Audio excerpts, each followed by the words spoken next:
के सबसे महत्वपूर्ण काव्य 26वें नंबर का काव्य, या ये कहा जाए बीपी जैन साहब फरीदाबाद, या ये कहा जाए इससे पूरे भक्तामर स्तोत्र का मंगलाचरण 26वें नंबर का काव्य, जिसको नमोकार मंत्र ना आता हो, भगवान के सामने विनोद मास्टर साहब कुछ बोलना ना आता हो, अगर कुछ व्यक्ति ने इस काव्य को पढ़ लिया तो हमारी सारी वंदना, स्तुति, भक्ति, आराधना इस 4 लाइन में समाविष्ट हो गई। अब आप देखिए 26वें नंबर का काव्य है, और जिस व्यक्ति को आधा सिर दर्द देता है, कितना, आधा सीसी जो कहते हैं अर्ध पीड़ा सिर की होती है, उसके लिए ये काव्य बहुत महत्वपूर्ण है। इसमें झुकना और नमन करने की बात की गई है। किसकी बात की गई है? आप देखिए, आदमी झुक तो नहीं पाता। आप देखिए नमोकार मंत्र है, उसमें 5 बार नमो शब्द का इस्तेमाल किया गया। किस शब्द का इस्तेमाल किया सतीश जी? नमो। नमो का मतलब झुकना। एक बार नमो अरिहंताड़म, दूसरी बार नमो सिद्धाड़म, तीसरी बार नमो आयेरियाड़म, नमो उवज्झायाड़म, और नमो लोए सब सावड़म। अब तो झुकेगा, कहीं से तो निभेगा। इसीलिए आचार्यों ने उस नमोकार मंत्र में भी कितनी बार नमो शब्द जोड़ा गया है? 5 बार। और हमने और आपने नहीं जोड़ा, ये पहले से ही लिखा हुआ है। इसलिए ना आप कह सकते हो कि मैंने बनाया, और ना मैं कह सकता हूँ कि मैंने लिखा। ये अनादि से है, था और रहेगा। इतना अच्छा सब्जेक्ट है। नमोकार मंत्र में झुकने की कला सिखाई है। भाई स्वाभाविक है, आप हाथ जोड़ोगे, सिर झुकाओगे, नमो, क्या कहोगे? नमो। तो कुछ अंश तो आपके अंदर मान दशाएं खत्म होगी, नमो। ऐसे इसमें कहा गया तो व्यम नमस्, नमस् का मतलब नमस्कार। तुम्हें नमस्कार है, आपको नमस्कार है, आपकी स्वर्णमयी काया को नमस्कार है, आपके गुणों को नमस्कार है, आपका तेज को नमस्कार है, आपकी तपस्या को नमस्कार है। कहने का मतलब पूरे भक्तामर स्तोत्र में सिर्फ और सिर्फ झुकाया गया है, नमाया गया है, और प्रणाम किया गया कि किस प्रकार से भी झुकोगे तो आप निकाल लोगे कुएं में भी। महानुभाव राजू भैया, बाल्टी जब डालते हैं ना तो उसको भी झुकना पड़ता है। बाल्टी को क्या करना पड़ता है आंसू भाई? झुकना पड़ता है, और वो झुकती है तो भर जाती है, और थोड़ी सी भी अकड़ती है तो खाली आती है, वो खाली चली जाती है।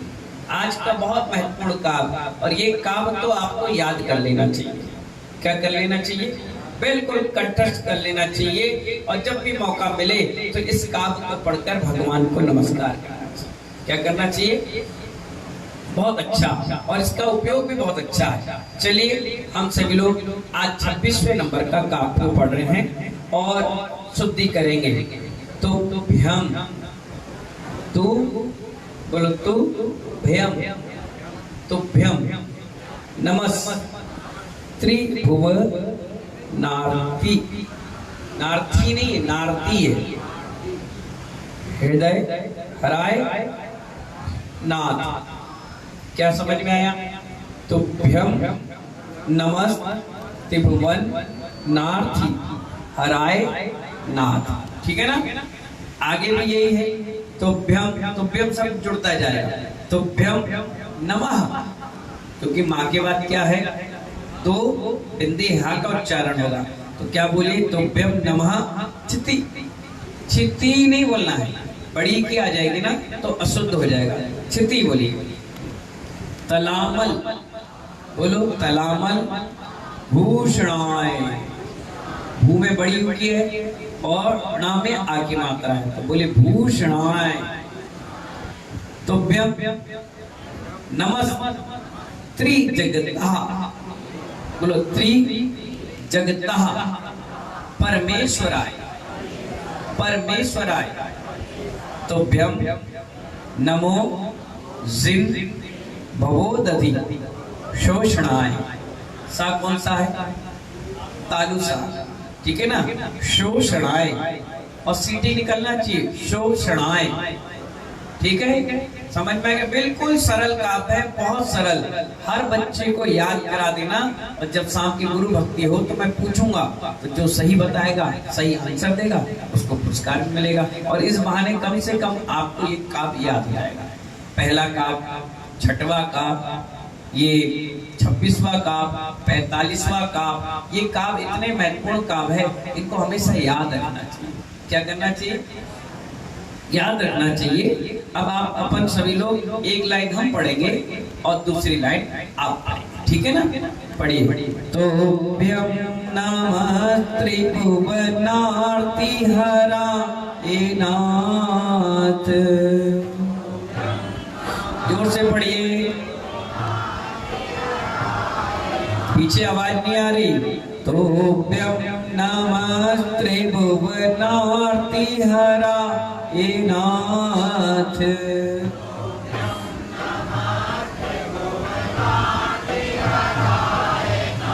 Second line. तो नमः क्षितितल मलभूषणाय,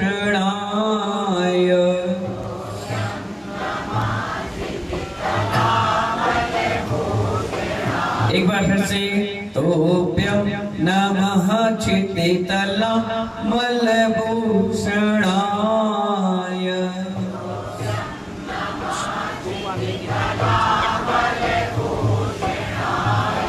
तो नमः त्रिजगता परमेश्वराय,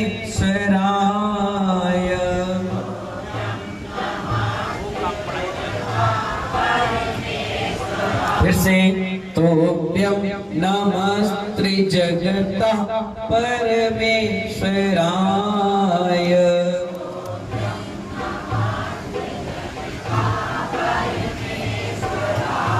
लास्ट लाइन। तो नमो सिद्ध भवो दति शोषणाय,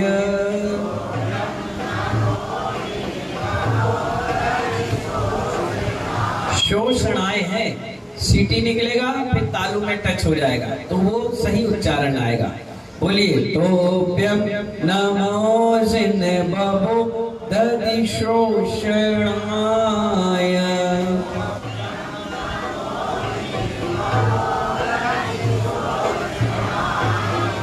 बहुत अच्छा आपने पढ़ा। अब आप शुरुआत मैं करूंगा, सारे जेंट्स पढ़ेंगे, हाथ जोड़कर पढ़िए, अच्छे से बैठिए, भगवान का भक्ति कर रहे हैं अपन सभी लोग। तो जोर से। तो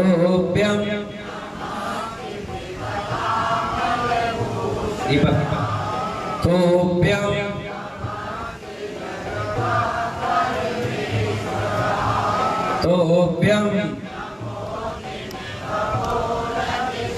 सारी लेडीज पढ़िए।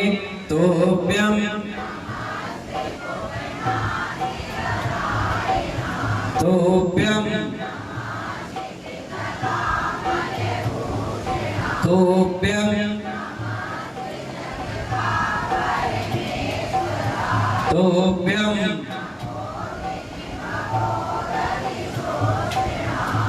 समझ में आ गया? आप सब मिलके पढ़िए। तो जोर से पढ़िए, शुद्ध उच्चारण सही रहेगा।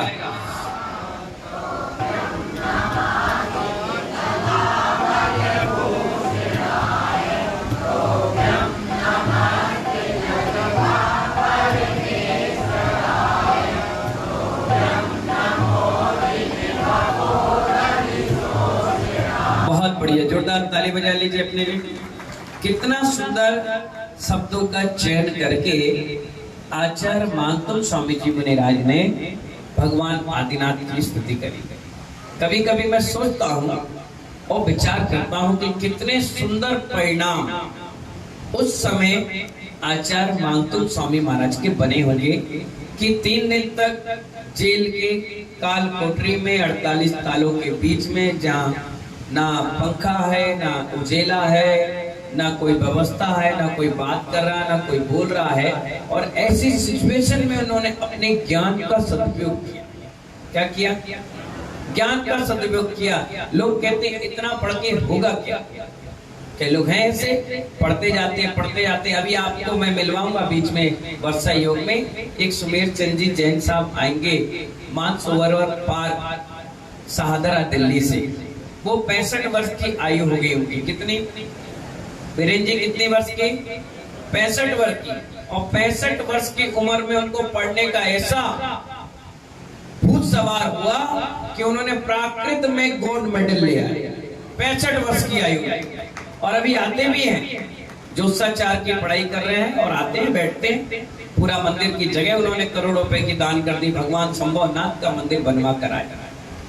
मुझसे कह रहे महाराज जी मुझे आज भी पढ़ने का शौक है, मुझे लगता है प्राकृत पढ़ो, संस्कृत पढ़ो, जहां भी लगे वहां पढ़ो। तो ऐसा नहीं है कि पढ़ाई की समय सीमा रहती है, ये तो सरकार ने गाइडलाइंस बना दी, आप अंत समय तक पढ़ते रहो, आपका कुछ नहीं बिगड़ने वाला।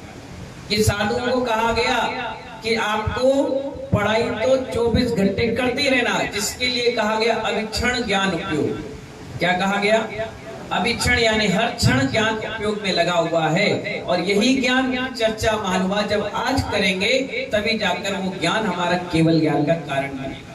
अगर हमने 1 घंटे 2 घंटे कर लिए, बोले हम बोर हो गए, नहीं, बोर क्यों हो गए?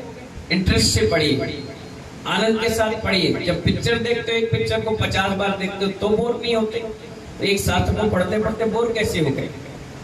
बोर नहीं होना चाहिए, इंटरेस्ट के साथ पढ़ना चाहिए। एक अखबार घर से लाओ और पढ़ो, सुबह पढ़ लेना, पूरा एक शब्द पढ़ लेना। और उसके बाद 11 बजे के बाद भोजन करने के बाद फिर एक बार पढ़ना। तुम्हें लगेगा अरे ये कब छूट गया। 11 बजे के बाद 4 बजे खाना पीना खाने के बाद फिर पढ़ना, आपको लगेगा अरे ये कहाँ चला गया। रात के सोने के पहले भी जब पढ़ोगे तो हर बार पढ़ने के बाद कुछ ना कुछ नई चीज समझ में आएगी। क्यों? मन हमारा बड़ा चंचल है नवीन भाई। क्या बड़ा चंचल है? वो ये मत समझना कि मेरा पूरा 1 घंटे का प्रवचन अगर भक्ता अमर स्तोत्र पर चल रहा है तो तुम 1 घंटे पूरे मन लगाकर सुन रहे। नहीं, यूं मन चलता है, ऐसे जब टच कर गया तो याद हो गया और हट गया तो गायब हो गया। ये पूरी रिकॉर्डिंग इस फेसबुक मीडिया से वैष्णव वाणी पर चल रही है। अभी सुन लो, मैं कह रहा हूँ 1000% मन लगाकर सुन लो। घर जाओगे तो बोले ये कब बोला महाराज जी ने? अरे हम तो सामने बैठे थे। सामने नहीं बैठे थे, तुम्हारा शरीर बैठा था, मन कहीं और चल रहा था। कहाँ चल रहा था? ऐसी अखबार पढ़ते पढ़ते कुछ लाइन आप छोड़ देते हो, किताब पढ़ते पढ़ते छोड़ देते हो। इसलिए आचार्य कहते हैं कभी भी किसी व्यक्ति को कोई पुस्तक पकड़कर जिज्ञासा हो तो तुरंत ना पूछे। क्या कहा? अगर आप तुरंत पूछोगे तो आचार्यों ने आपको मूर्ख की संज्ञा दिया। आपने पूछा कैसे? नहीं, उस पुस्तक को 6 महीने तक और पढ़ी। क्या कहा? ये सिद्धांत है, मैं अपने मन गढ़ंत बातें नहीं बताता, सिद्धांत है। एक पुस्तक आपने पढ़ी और इसमें आपकी जिज्ञासा लगी कि ये क्या है, आप गए और तुरंत गुरु से पूछ लिया। नहीं, 6 महीने तक आप सोचिए, चिंतन करिए, बार बार उसको पढ़िए, क्यों दिया, काय के लिए दिया, ये है क्या। जब 6 महीने में आपका समाधान ना हो पाए तब जाकर किसी गुरु महाराज के पास जाइए और बिल्कुल विनय भाव के साथ बैठ करके उनसे पूछिए, गुरु जी ये पुस्तक है और ये बात मुझे 6 महीने से समझ में नहीं आ रही, आप समझाने का प्रयास करें। जब वो समझाएं तब समझना कि हमारा जिज्ञासा समाधान हो गया। अभी मैंने कुछ बोला और तुम उठ के आ गए, महाराज जी ऐसा कैसे? नहीं, ये गलत बात है। ये इस जिनवाणी के विरुद्ध कार्य है। किसके विरुद्ध कार्य है? जिनवाणी की। जिनवाणी कहती 6 महीने अपनी एनर्जी तो लगाओ, अपना ज्ञान तो लगाओ। हो सकता है हमसे ज्यादा तुम समझ जाओ, हो सकता है हमारे पास आने की जरूरत नहीं पड़े और आपका तुरंत खुद का जनरल नॉलेज आपको उस ज्ञान पे आगे ले जाए। समझ गए ना मेरी बातों को? तो आचार्य कहते हैं कि पहले सबसे पहले अपन को कोई भी चीज सुनना चाहिए, बड़ी मन योग से चलना चाहिए। ये मन जो है ना, इसमें 10,000 मैसेज हर सेकंड में आते हैं। कितने? विपिन साहब आप अध्यक्ष हैं फरीदाबाद जैन मंदिर के, बताइए कितने मैसेज आते हैं 1 सेकंड में? 10,000। कितने? 10,000 एक सेकेंड में, तो सोचिए 1 मिनट में 6 लाख और 1 घंटे में कितने आते होंगे। अब आप कह रहे हैं मैंने पूरे मन से सुना प्रवचन, तुम सुन ही नहीं सकते क्योंकि इतने सारे मैसेज तुम्हारे ऑलरेडी मन में घुस चुके हैं। ये इतना छोटा सा मैसेज तुम्हारे मन को क्या कर पाएगा। सैकड़ों विकल्प, हजारों प्रकार के विकल्प, और वो निकल नहीं रहे। जब एक मोबाइल बाजार से अच्छी क्वालिटी का, सबसे अच्छी क्वालिटी का कौन सा आता है? एप्पल का। कितने मैसेज आ सकते हैं उसमें एक साथ? 1 लाख, 50,000, 1 लाख समझ लो, एक मोटी हिसाब से बात कर लो, 1 लाख मैसेज उसमें आते हैं। उसके बाद क्या कहेगा वो? हाउसफुल है, मेमोरी फुल बताएगा ना। क्यों बताएगा? क्योंकि पुराने डिलीट नहीं करोगे तो नए कहां से आएंगे। कपूरे दादा क्या कह रहे? कहां गए? हाँ, क्या कह रहे हम? जब तक पुराना डिलीट नहीं करोगे, जब तक नया नहीं आएगा। और वो क्या बताएगा? Housefull, memory full, Housefull, memory full.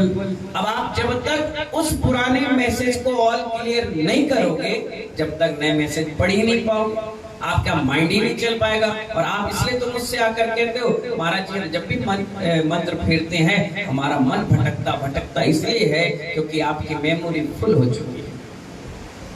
इन महिलाओं को, इन जेंट्स को वो बातें याद होंगी, वो बातें याद होंगी जो इनके आत्महित में कोई कारगाड़ी नहीं है। तुमने मुझे गाली दी थी, अच्छा क्या दी थी भाई? ये दी थी। कब दी थी? इतनी तारीख को। अच्छा कौन से कपड़े पहने थे? ये पहने थे। कौन कौन थे? ये थे। ये फालतू की बातें, इससे आपका आत्महित नहीं होने वाला। हाँ, मुनिराज ने कौन सा प्रवचन दिया था कल? अभी मैं पूछूंगा कि अभी 2 मिनट पहले मैं क्या बोला है? कब बोला? अभी रुको, अभी बता दो। अरे क्या 26वें नंबर का।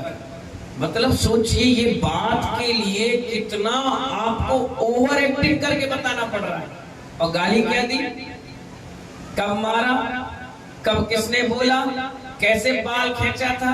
किसने ढिसुम ढिसुम की थी? अरे पिक्चर में हीरोइन ने कौन से कान में टॉप्स पहने हैं, कल मार्केट में आ जाएगा और ये लेकर आ जाएगा। ये सब याद है, लेकिन ये मां जिनवाणी के शब्द याद नहीं। क्यों? आपकी मेमोरी फुल है। जब तक उसको ऑल क्लियर नहीं करेंगे, जब तक अच्छे सुंदर मैसेज भी आप रिजर्व नहीं कर पाएंगे। इसलिए आचार्य कह रहे हैं 1 सेकंड में 10,000 और 1 मिनट में 6 लाख। अब 6 लाख का मोबाइल तो अपन ने देखा नहीं भैया कि 6 लाख मैसेज एक साथ आ जाए। और आ ही रहे हैं। ये मत सोचना कि 1 सेकंड आ गए तो ठीक है, पढ़ेंगे देखेंगे। अरे इतने विचार आ गए इस मन में कि तुम उस विचारों को पकड़ भी नहीं पा रहे। और सिर्फ एक ही व्यक्ति है इन विचारों को पकड़ने वाला। कौन है मालूम? कौन? सिर्फ केवली भगवान। उनके ज्ञान में 1,000 नहीं, 10,000 नहीं, 50,000 भी हर सेकंड आ जाए तो एक मैसेज को खोल को बता देंगे कि हाँ ये है, ये है, ये है, ये है, ये है। कोई बफरिंग का सिस्टम नहीं है, कोई इंटरनेट प्रॉब्लम नहीं है। बिल्कुल यहाँ कहते हो आप 1G, 2G, 3G, 4G, हमारे प्रभु जी सब कुछ है। क्या कहा मैंने? AG OG वाला कोई काम ही नहीं है, तो प्रभु जी है। इतना सुंदर नेटवर्क है उनका कि आप कहाँ थे, कब थे, कैसे थे, क्यों थे, क्या करा आपने, क्या नहीं किया, 1, 2, 3, 4 नहीं, हजारों भवों का विवरण वहाँ यूं चुटकियों में बता देते हैं और तुम्हें भी नहीं पता चल पाएगा कि कहाँ से इतना ज्ञान आ गया। क्या इसी को तो कहा गया केवल ज्ञान। क्या ज्ञान कहा गया? केवल ज्ञान। तो महानुभाव इसमें तुभ्यम शब्द का इस्तेमाल किया कि आपको। तुभ्यम का मतलब आपको, और ये नमस्कार की विधि बताई। और ये इस पूरे भक्तामर स्तोत्र का मंगलाचरण है। क्या है? मंगलाचरण है। इस मंगलाचरण से अपन क्या करेंगे? इसकी शुरुआत करते हैं। अभी पहला काव्य था इसलिए लाइन से अपन ने पढ़ा दिया। अभी 26वां काव्य है। इसका भावार्थ समझिए। हे महादेव। क्या कह रहे हैं? अब आप सोचोगे महादेव क्यों कह दिया है? है? संबोधन वाक्य है ये। क्या है ये? जैसे ये महिलाएं सुबह सुबह टमटम में बैठती हैं और टमटम वालों को क्या बोलती है? बोलो कीर्ति, क्या कहती हो तुम? ए भैया, बोलो ए भैया, हमें मंदिर तक छोड़ रहे हो? क्या कहती है संध्या? वो झाड़ू झाड़ने वाला, ए भैया यहाँ भी सफाई कर देना। क्या बोला आपने? भैया बोला। तो एक बात बताओ, 29 का साला हो गया?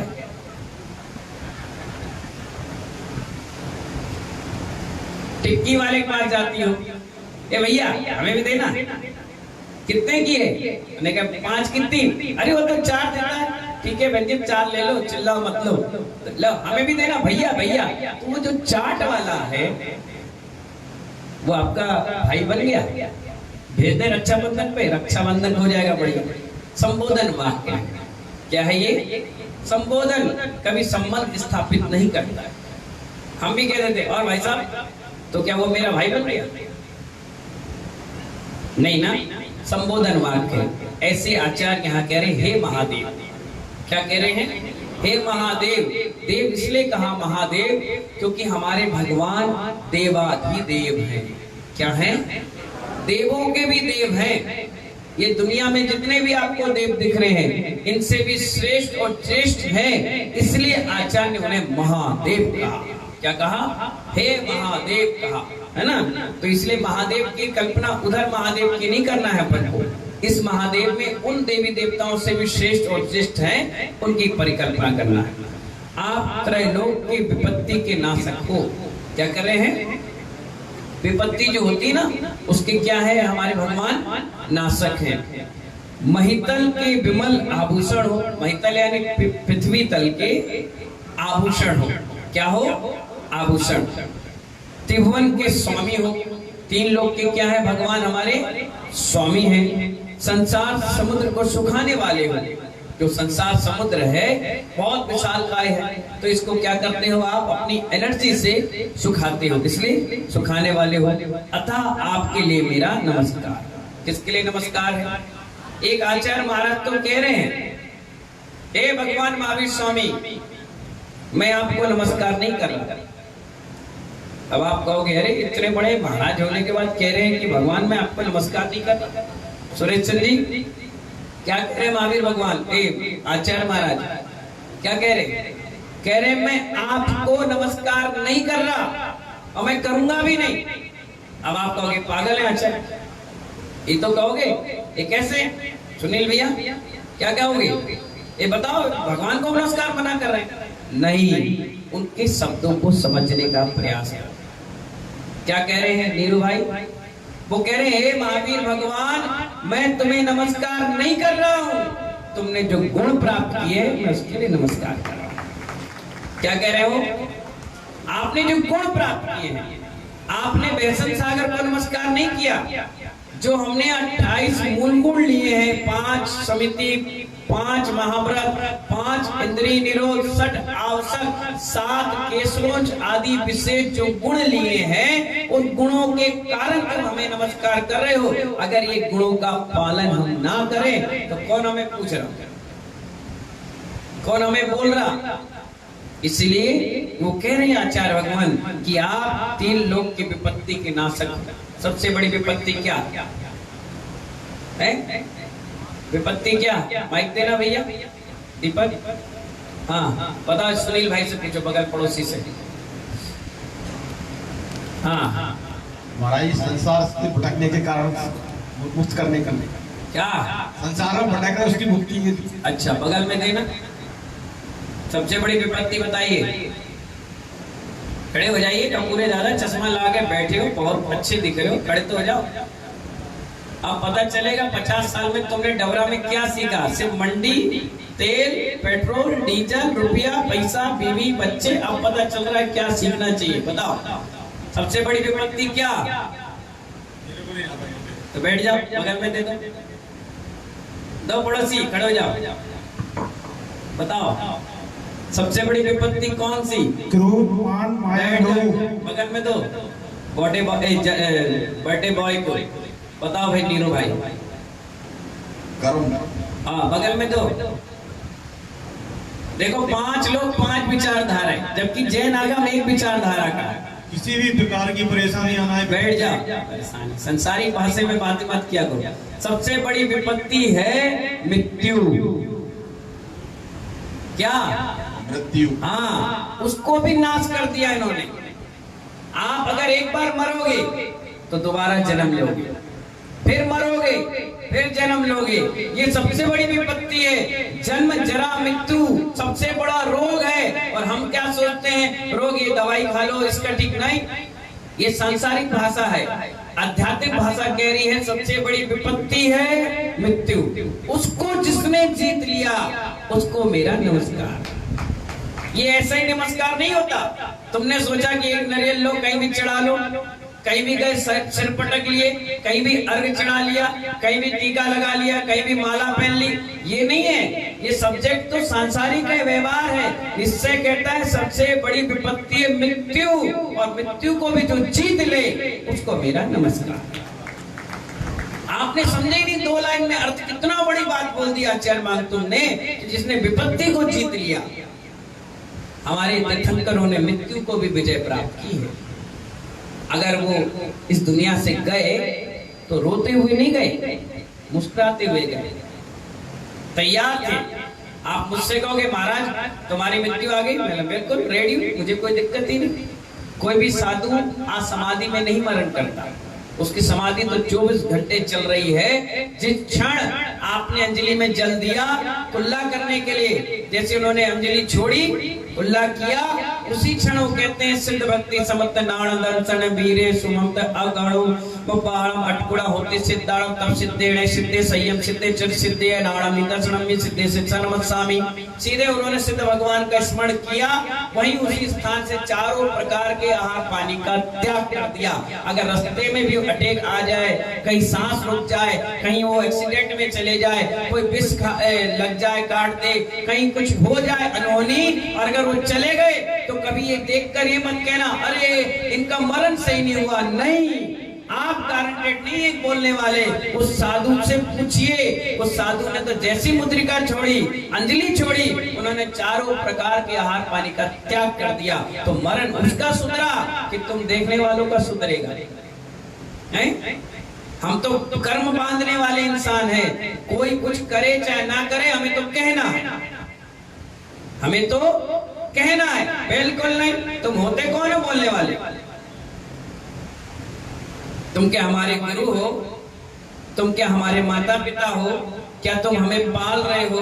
क्या तुम हमें पोस रहे हो? क्या तुम हमारी ख्याति लाभ में आगे बढ़ रहे हो? कौन हो तुम? तुम्हें हक किसने दिया? पहले जिन आगम को पढ़ो महानुभाव। जब तक हम चौके में नहीं जाते, जब तक हम चारों प्रकार के आहार पानी का त्याग करके जाते, पहली त्याग रहता है। जैसी मुद्रिका खुलेगी वो आहार संज्ञा जागृत होगी, तब आहार का दोष लगेगा।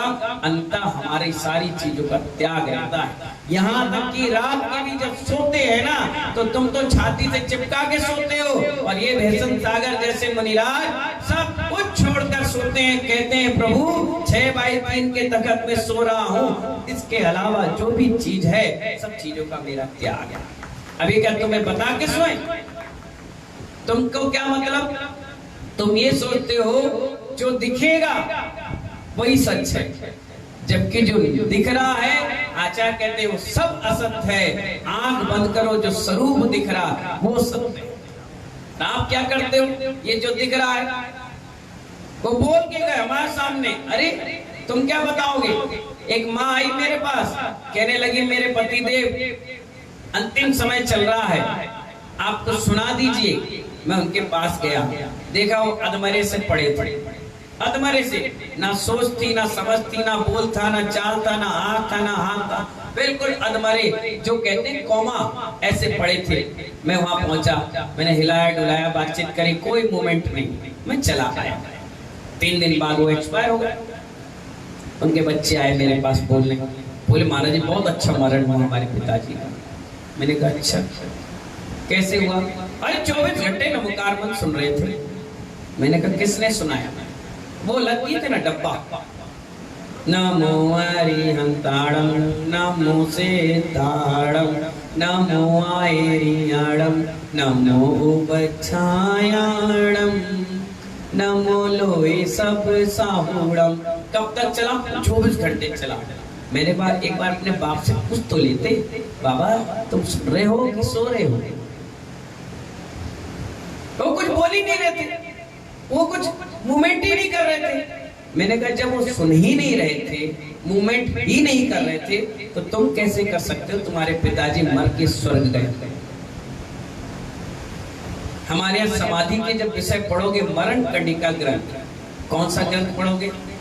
मरण कंडिका ग्रंथ पढ़ोगे, भगवती आराधना शिव कोटि मुनिराज की जब पढ़ोगे तो उन्होंने स्पष्ट लिख दिया कि थोड़ा सा सुनाने के बाद पूछो, बाबा ठीक हो?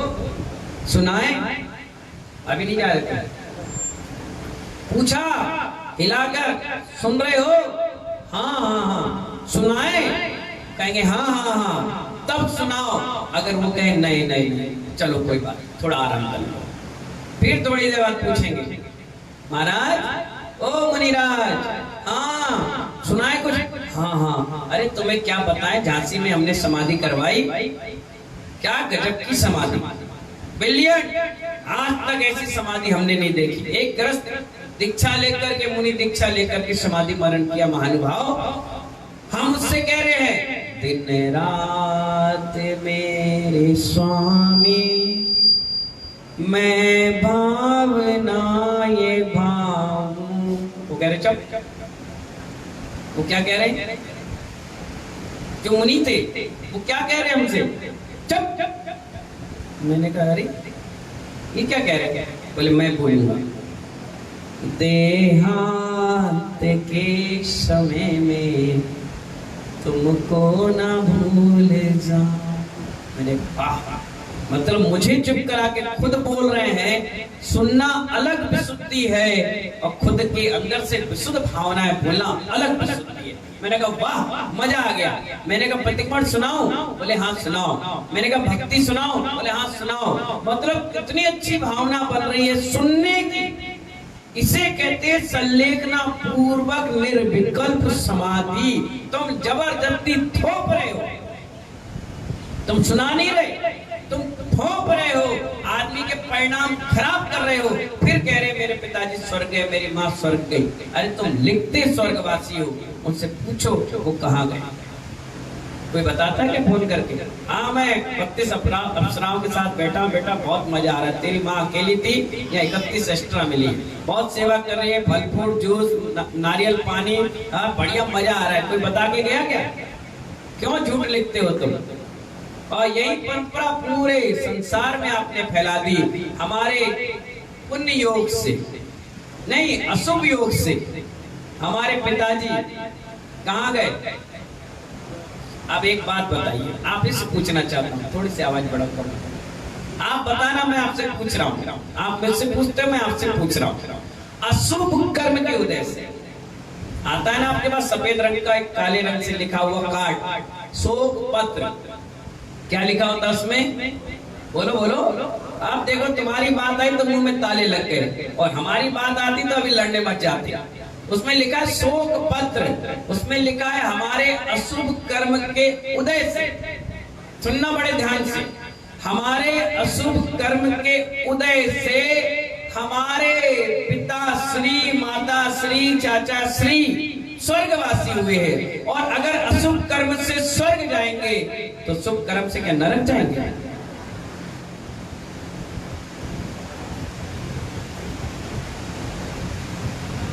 अब सन्नाटा छा गया, अब बिल्कुल साइलेंट हो गए कि हाँ अरे यार हमने तो बहुत बड़ी गलती कर दी, क्योंकि तुमने शोक पत्र कभी पढ़ा नहीं। तुमने तो सिर्फ अपना नाम देखा और धीरे से काट फाड़ दिया कि इसका भैया किसी के दिक्कत परेशानी ना हो। कभी एक बार चिंतन करो उस कार्ड को देखने के बाद क्या लिख रहे हो। अगर अशुभ कर्म के उदय से व्यक्ति स्वर्ग जाएगा तो जो ये शुभ कर्म वाले कहाँ जाएंगे? वहां तो हाउसफुल हो गया। और तुम भी खुद जानते हो कि तुम्हारे पिताजी रोज बोतल खोलते थे, तुम्हारी माँ बहुओं से रोज लड़ती थी, तुम्हारी बहुएं रोज सास को वृद्धाश्रम भेज देती थी, तुम्हारे बच्चे नालायक थे, रोज गुटखा पान बीड़ी सिगरेट सट कर्म ना जाने कैसे कैसे कर्म कर रहे हैं। अगर वो स्वर्ग जाने चालू कर दिए तो महानुभाव इन साधुओं को कौन पूछ रहा स्वर्ग? आपसे मेरा प्रश्न है, अशुभ कर्म से स्वर्ग नहीं जाते, शुभ कर्म से जाते हैं। अशुभ कर्म से कहाँ जाते हैं? अब क्या लिखोगे? कोई नहीं लिखेगा, कोई भी नहीं लिखेगा। सब झूठी दिलासाएं दिलाते हैं, अपने बच्चों को गलत मान्यताएं पिलाते हैं और सिखाते हैं यही तो है देव मूर्ता लोक मूर्ता, यही व्यवहार में जो जी रहे हो आप। इसीलिए महानुभाव अगर शोक पत्र लिखो तो ये लिखा करो, हमारे पिता श्री अशुभ कर्म के उदय से ना अंत में नमोकार मंत्र पढ़ा उन्होंने, ना उन्होंने प्रॉपर्टी का हिस्सा बांटा किया, ना उन्होंने कुछ त्याग किया, ना किसी से बोले, अचानक चले गए, कोई मतलब नहीं, कोई बात नहीं, लड़े कल झगड़े आज, खाए पिए सट कर्म कर रहे और तुम उनको स्वर्ग भेजोगे। सिर्फ झूठी दिलासा, सिर्फ काय की झूठी दिलासा। जब जीवन में जी रहे थे तो पानी नहीं दिए और मरने के बाद पूरे समाज को न्योता दे रहे। और समाज भी इतनी प्यारी गजब की भैया, मैं तो देख देख कर हैरान। मैंने अपने जीवन में कभी मृत्यु भोज नहीं किया, ये क्वालिटी थी हमारी। हमने तो मुर्दा भी नहीं फूका। देखो यही चीज अच्छी है कि बचपन में धर्म करने से कितनी अच्छी क्वालिटी कि हमने कभी मुर्दा नहीं फूका, हमने कभी मृत्यु भोज नहीं किया, हम बच गए इस पाप कर्म से। और ना मैंने कभी किसी को शोक कार्ड देने गया। काहे के लेते हैं शोक कार्ड? जब हम खुद भी शोक है, हम काहे के शोक करें? नहीं, बिल्कुल नहीं करेंगे, फालतू के काम में नहीं। अब आप देखिए समाज कितनी अच्छी क्वालिटी और कितने अच्छे लोग रहते हैं समाज में।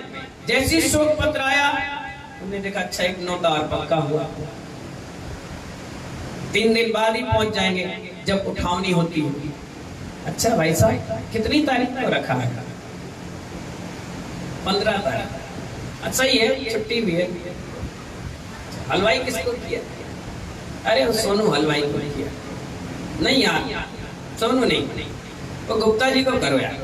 बोले क्यों? अरे यार पिछले बार उसने खाने में थोड़ा मिर्च ज्यादा डाला। अच्छा कहाँ गए हो तुम? शोक सभा में। कहाँ? सुनो हकीकत बता रहा हूँ, सबके घर के किस्से हैं, पूरी समाज की, सिर्फ डबरा अकेले नहीं है, हर जगह डबरा है। अच्छा मिर्ची डाल दिया तो फिर मैं कैंसिल कर दूं उसको? बोले हाँ।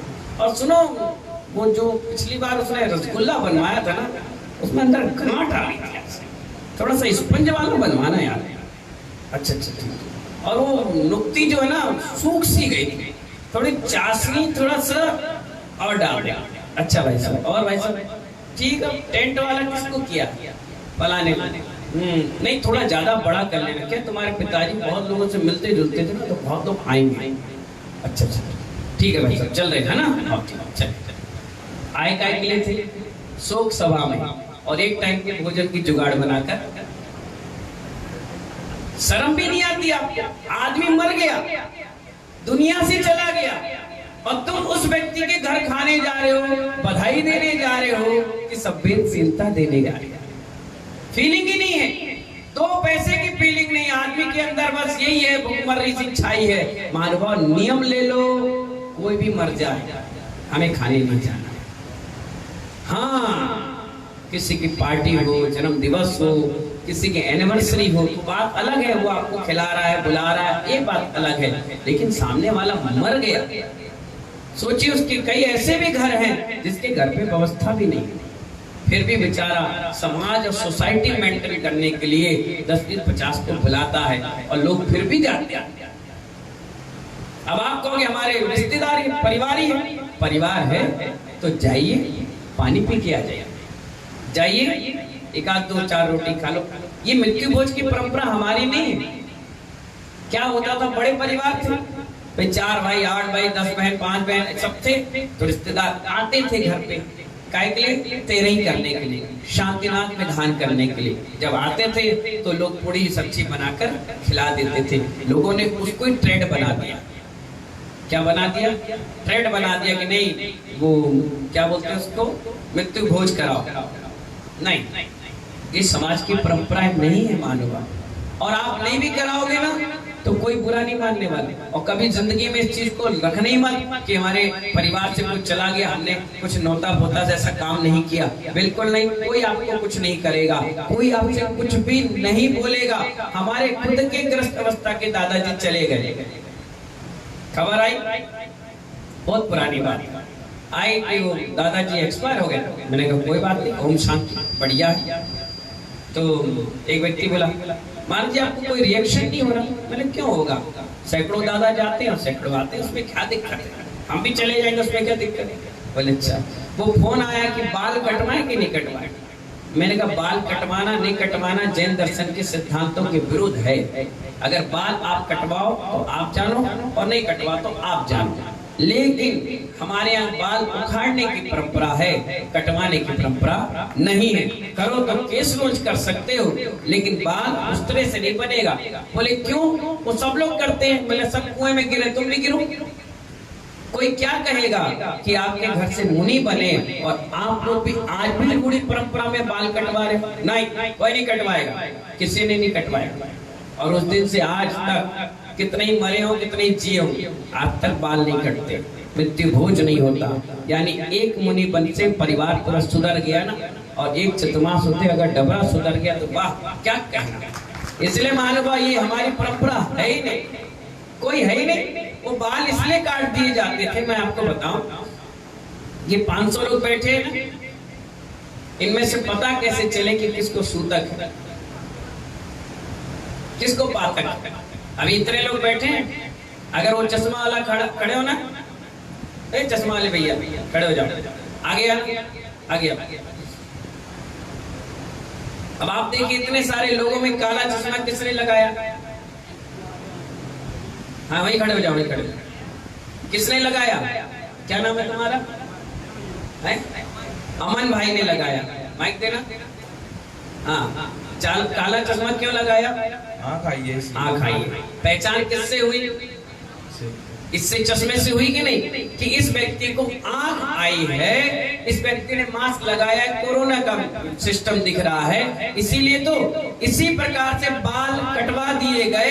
एक व्यक्ति ने कटवा लिए कि हाँ मुझे पातक है, मुझे टच ना करे, मैं दूर रहूंगा, और व्यक्ति देखकर समझ जाएगा कि इस व्यक्ति के घर में कोई गमी हुई है और कोई परंपरा नहीं है। आप इसको रूढ़ी परंपरा में चला रहे हो, चलाते हो। अब महिला को क्यों नहीं करते बताओ। आप कहते हो बालों से अशुद्धि हुई, बीरेन जी बालों से अशुद्धि हुई तो क्या महिलाओं की शुद्धि रहती है, इनके भी कटवा दो।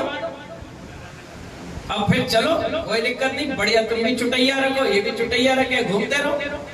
कैसा अजीब सा लगेगा फीलिंग। ये महानुभाव कभी कभी तर्क से बात करना सीखो।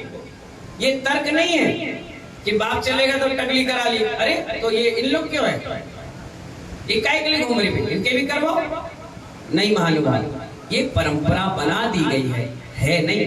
बताओ आदिनाथ भगवान मोक्ष गए तो भरत चक्रवर्ती टकले हुए, या भरत चक्रवर्ती गए तो उनके पुत्र हुए, या वो गए तो उनके बाद हुए।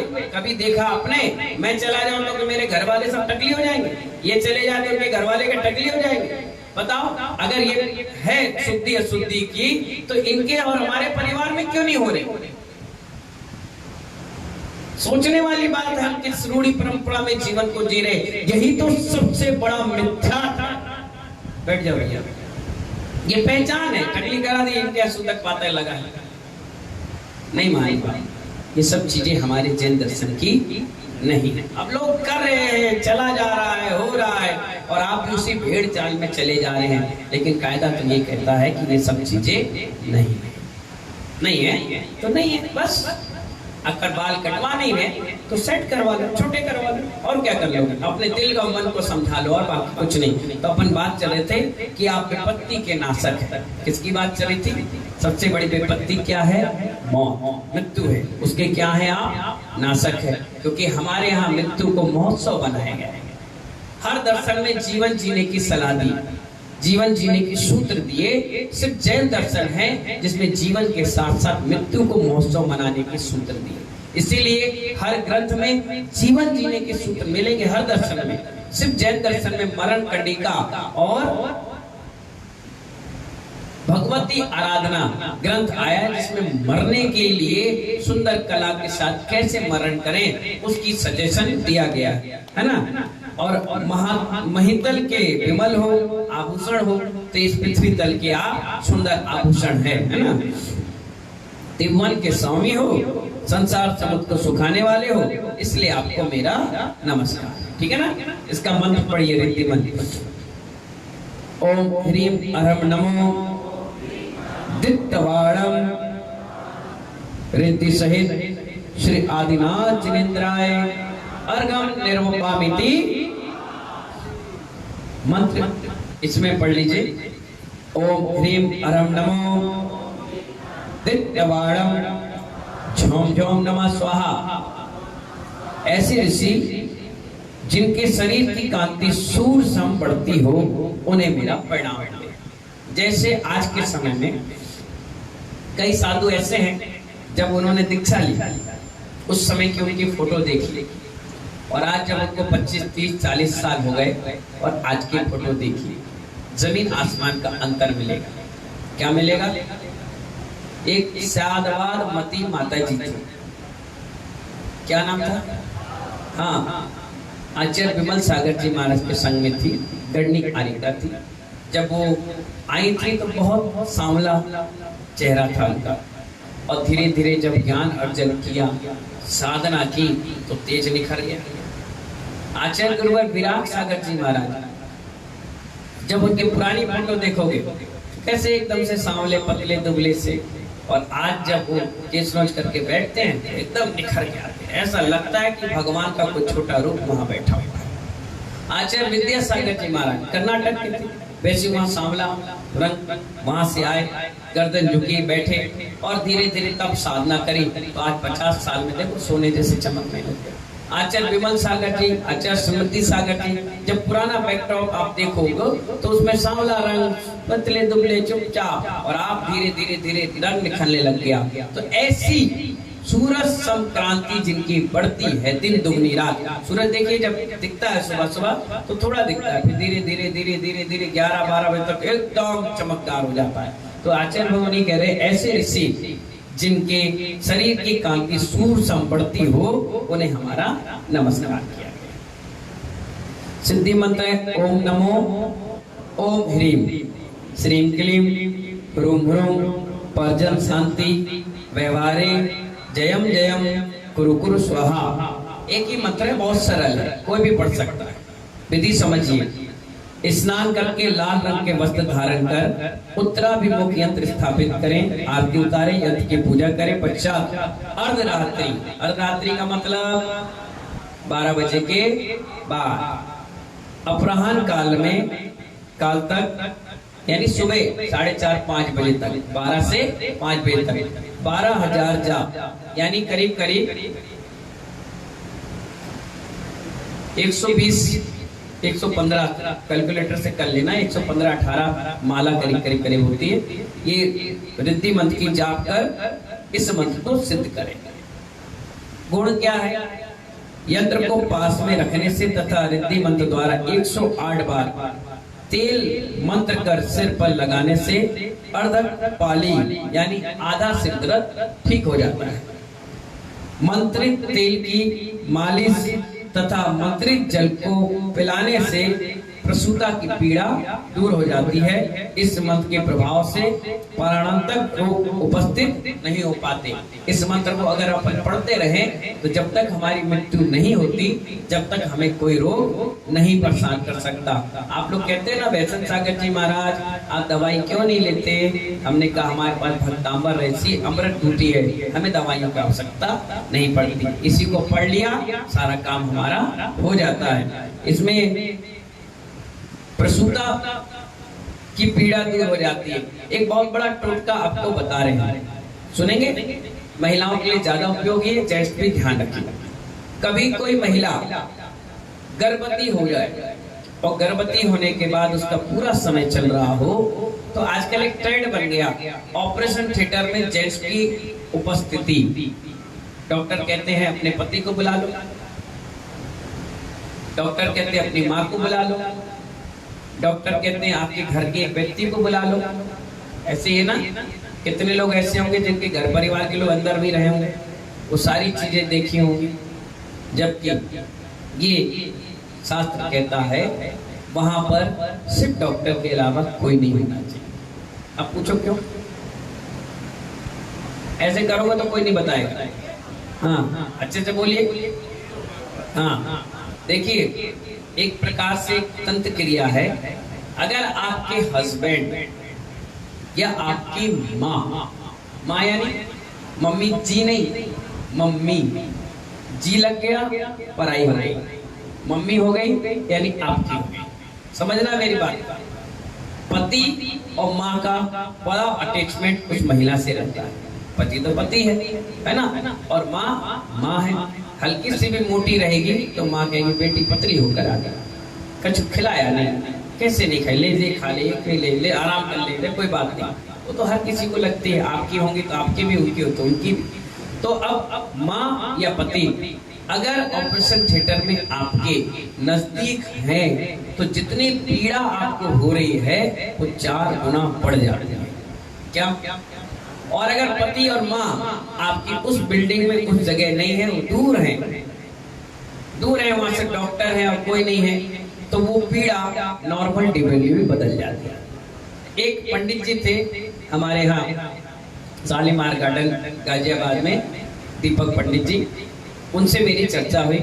उनकी पत्नी बिल्कुल 9 महीने की गर्भवती थी और रोज पंचकर्मा कार्यक्रम सब चलता रहता था। और उनसे कहते हैं महाराज जी कभी भी डिलीवरी हो सकती है, कोई दिक्कत हो जाए, कोई परेशानी हो जाए, आशीर्वाद हो, बढ़िया रहेगा, सब काम अच्छे से हो जाए। हमने सब बढ़िया रहेगा, सब बढ़िया रहेगा। अचानक से रात के सेठानी का पेट दर्द दिया, वो गए ऑटो वाले को बुलाए।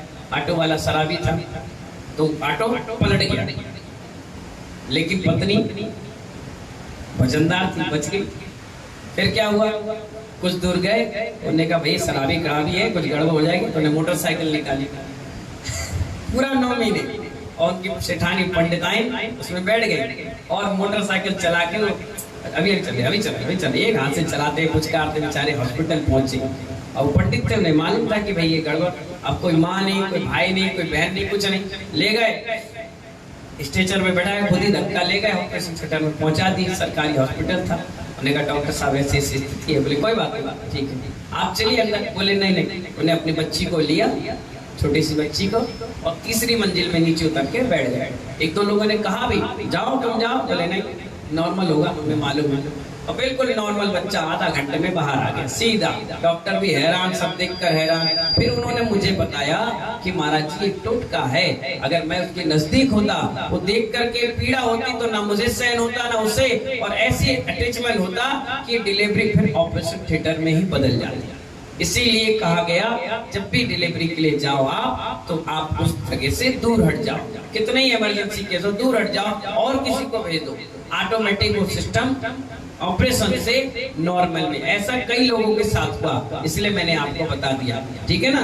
तो और दूसरे इसमें मंत्र दिया गया है कि उस महिला को ये जल मंत्रित करके पिलाने से उसको प्रसव पीड़ा में पीड़ा नहीं होती, सब चीज अच्छा रहता है, जच्चा और बच्चा दोनों तंदुरुस्त और मस्त, ठीक है ना। इस प्रकार से आज 26वें नंबर का काम अपना सानंद संपन्न हो गया। सभी को बहुत बहुत आशीर्वाद। जय बोले महावीर भगवान की।